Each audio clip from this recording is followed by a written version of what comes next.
It's pretty clear that sports gambling isn't helping anyone but the people who profit off of it. And I don't think it's controversial to say that if we were to eliminate sports gambling, America as a whole and the people in general would be a much better place and would be much better off. Now, I don't know what's going on with this Chauncey Billups situation, with this Terry Rozier investigation, with Gilbert Arenas being taken into custody and then subsequently being released from custody very quickly.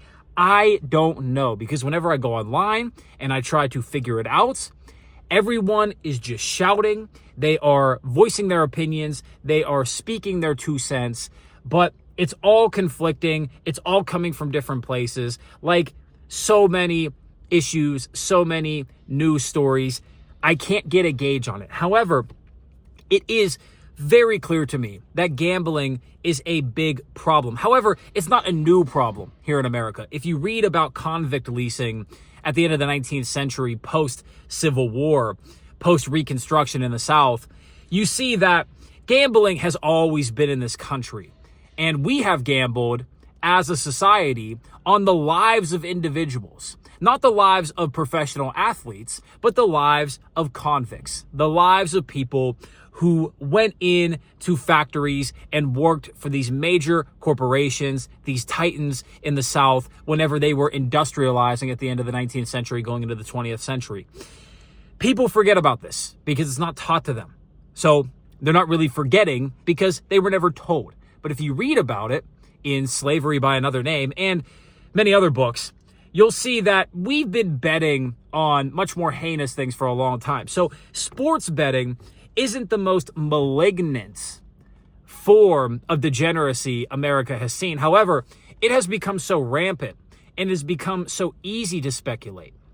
Because back in the day, you couldn't just be anyone to speculate on the life of a convict in the South, of someone who was arrested for vagrancy and couldn't pay for bail or couldn't pay to go through the trial process, and thus they had to commit themselves to forced labor on a plantation, perhaps the same plantation they worked on for years before when they were a slave, or the same plantation that their father or grandfather worked on. You couldn't just be anybody and bet on that, but now you can be anybody and bet on sports. You can be any person with a pulse. And we're betting on absolutely everything. I got served an advertisement 5 times yesterday for Kalshi, where you could bet on how long the government shutdown was going to last. You can bet on interest rates. You can bet on what Donald Trump is going to say in a particular speech. I remember that during the campaign cycle, where I was considering betting on something because the allure was so tempting. It was so palpable how much I wanted to do it because everyone else is doing it, and because the money seems so easy. I know what he's going to say. He's going to ramble, and he's going to talk about China this. He's going to talk about interest rates this. He's going to talk about the Democrats this, or Joe Biden this. He's going to say it, so I can bet on it. I can make money. This is what we have become as a country. We've become so degenerate to the point where we bet on everything. And the NBA investigation that you see is the greatest example of this because of the clear fraud that has been occurring behind the scenes. Now, it's not the only fraud that's occurring because there is rampant fraud all over this country. Since you're not incentivized for producing anything here, you are incentivized for extracting. You are incentivized for acquiring resources and then parking those resources in assets that do not produce for the economy, but assets that simply go up, number burr. Whenever we printed all of that money back in 2020, 2021, money printer go burr. That's the idea here. It's about extraction. And with the gambling markets, it's not about producing wealth. It's about extracting wealth from nothing. Everybody wants to get rich doing nothing. And I understand it because when they look at the professional athletes making $50, $60, $70 million per year, some of these max contract guys, and even guys who are making $20, $30, $40 million a year, guys who are underperforming, guys who seem to have attitude issues, guys who don't really want to play, guys who don't seem committed, guys who are arrogant, who are entitled, who are very out of touch with the struggles of the average American, an average American that's probably had their job shift overseas, an average American who can't pay for their kids, an average American who's dealing with child support but does not have the gigantic contract to support that, like a Tyreek Hill or like an Antonio Cromartie back in the day. Whenever the average American sees these athletes and listens to the way they speak and watches the way that they move, they can't help but think to themselves, well, why can't I get rich? They're rich. Why can't I get rich off of their success? Why can't I eat off of them? It's a very parasitic way to think, but it's perfectly rational. It's definitely something that makes sense. And I understand when they get pissed, because when you're an athlete and you don't perform, and then you look at the average American and say, well, why'd you put me in the bet? Well, why didn't I put you in the bet? You're a superstar. Kevin Durant, why can't you get 25 points a night? That's your average. Why can't you just perform like you're supposed to perform? If I don't perform at my job, it's a big issue. But whenever you don't perform, I lose money. Right? I understand where people are coming from, but it is truly a sickness that is infecting the minds of every person who's involved, and even people who are getting the backsplash. Because whether they know it or not, the way that they're thinking about their day-to-day problems, the way that they're thinking about the future is being altered. Whenever you engage in gambling, whenever you engage in sports betting, and especially whenever you do it over and over and over again, when it's something that's consistent, your time frame for making decisions narrows. You start to think in weeks rather than months, or months rather than years, or days rather than weeks, or hours instead of days. Your time frame for making decisions shrinks, and your ability to plan long term is evaporated. It goes away. It flies off into the stratosphere. You no longer possess it anymore because you're thinking about that next quick fix. You're thinking about, oh, well, if I make a great parlay and I use the profit boost, I can put 5 down and I can make 150, and boom, then I'll be able to take this girl out on a date and I can flex that I'm dating this really hot girl, or I could take that money and then I can start an e-commerce brand, and then I could take that money and then flip it. And I understand the hustler mentality, and there are many positives to it, but when it comes to gambling in particular, it is a virus that is affecting the minds of Americans, and a virus that is making people cold-hearted, a virus that is reducing the empathy of individuals, a virus that is only perpetuating the extractiveness of the system, and a virus that is obviously inducing more corruption, more fraudulent behavior, and more parasitic action. Something that this country really does have to rid itself of if it ever wants to be taken seriously as a land, as a nation. Because no matter how much economic might you have, no matter how much military force you can project, no matter how much presence you have overseas, and no matter how much you've done in the past when it comes to the exertion of power, that doesn't mean you're taken seriously. That doesn't mean anybody cares about what you have to say. It doesn't mean anybody respects you. This goes for a Hollywood celebrity or a tycoon. This goes for somebody in business. This goes for somebody who is well connected globally. It doesn't matter what you've done in terms of power projection. There's an aura that you must have. There's an empathy that you must possess. There's a way that you treat people that must be clearly seen. And if it's not clearly seen, it must be clearly felt. And if this is not the case, then people will not respect you. People will not look at you as someone that can be trusted, someone that you should be associated with, someone that should be respected as an authority. And America is devoid of all of these figures in politics, in the media, in sports. It's devoid of all these figures.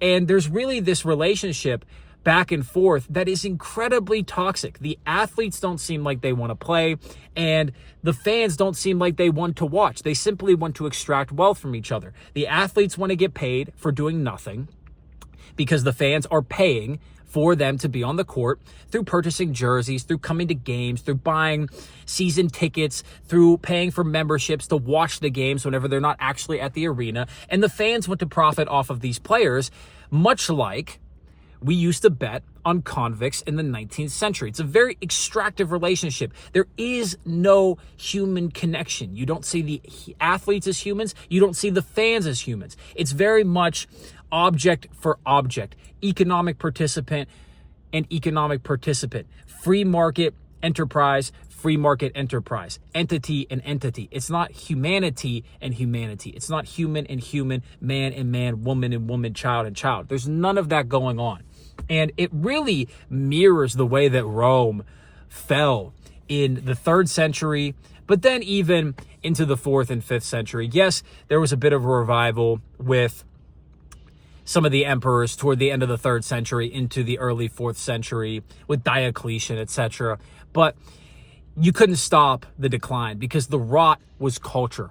The rot was in the heart. It was in the soul. It was in the minds of the Roman people, the nobles who didn't want to work, the nobles who wanted to extract, the people who wanted the free bread, who wanted the circuses, who wanted the easy life, or at least wanted the entertainment. They wanted the easy life of being a petty landowner, being a noble if they could make it up there. But if not, they wanted the wine, they wanted the festivities, they wanted to waste their lives away in carefree pleasure. That was the Roman ethos at the height of the empire in its decline. And you see that in America. People don't want to produce things. People don't want to engage in critical thought. They don't want to plan long term. They don't want to build families. They don't want to do anything of substance or value. Yes, people are turning to religion, but it's very much a reactive decision rather than a creative decision, because religions are not being creative. They're not making new things. They're not coming up with new ideas. They're not expressing how to deal with modern issues and perhaps future issues with AI and robotics and nanotech. They're not addressing these things. It's not a creative force. Christianity, Islam, Buddhism, none of these are creative forces. They're very much rooted in the past, which is fine. But overall, the nation is not going in a direction that is going to accelerate its growth, that is going to maintain a moral fiber, and that is going to produce anything of value or substance, anything that history is going to care about. Yes, the technologies may be remembered, but the people will be forgotten. The people will simply be numbers on a stat sheet. 350 million people, whatever, who cares? Just like in the Roman Empire, 60, 70 million people lived in the provinces. They lived in Italy. They lived in Spain. They lived in Gaul. They lived in Britain. Who cares, though? They were just numbers. Nobody cared. Nobody gave one damn. 1/3 of them died during the plagues in the 3rd century. Half of them died in Alexandria. Nobody cares. They're just numbers. Nobody cares. None of them had anything of value to give, at least practically, because it wasn't given, and we have no records of it. And even if we did have records of it, it probably wouldn't be that exciting, because even the philosophers of those days were very mid, to say the least, to use a very antiquated term in our age. They were very mid because they were piggybacking and copying and reciting from ages prior rather than creating. It was dead. It was lifeless. And you see this in America. And that is the rot that sports gambling is really manifesting on a day-to-day basis. Of course, it's not the only problem, but it is certainly one that is clear and present. It is a danger that we must face.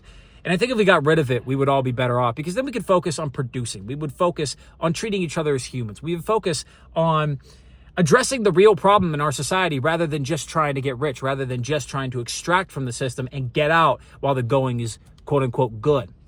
Though, again, I understand the rational idea behind doing that. If the system's collapsing, might as well make as much as you can before it goes to hell. You might as well get out, get your countryside estate, get your guns, get your ammo, get your food, whatever, and then get out of the system, whatever that looks like for you. I get it. But if you care about the country, if you care about being a good human, if you care about moving humanity forward in any sense of the word, I don't think you can justify sports gambling at this point. And as someone who has placed bets before, I don't think I'm going to place another bet again, simply off of principle. Though I don't think betting is inherently bad, I think the institution of it is incredibly corrupt. It is promoting the wrong behavior, and thus I cannot support it in any way, shape, or form. And thus, on this video, I'm actually going to make a declaration that I will not gamble on sports anymore, not even friendly wagers. Perhaps I'll say, hey, I bet you that this will happen, but there will be no money involved, no hands shaken, nothing like that. It will just say a prediction just to see if I'm right for shits and gigs. But other than that, I will not support the institution of gambling anymore. And I can say that I haven't really supported it much anyway, because I've never gambled at a casino. I've never played blackjack, never played craps, never played any of these games. It's been intriguing to me, but only intriguing in the degenerate sense, because you cannot strip away the degeneracy from gambling. You can't go in there as a cold, calculated person. Only a rare individual can treat it like a business, and even that individual is only doing it for the extractive purposes that the casino can provide. It's not producing, it's taking. And we need to become a people of producing, a people of value, a people of substance. With that, I say God bless. Let me know what you think about this in the comments. Give me insight on this Chauncey Billups NBA investigation with Terry Rozier and Gilbert Arenas, whoever else is involved, because I don't know. If you know, please comment down below. Give me the raw insight and be critical, be thorough, Be analytical. Try to strip your bias out if possible, and let me know. But with that, I say God bless. Have a great day. I'll see you in the next video. Much love. Peace. This is The New Da Vinci.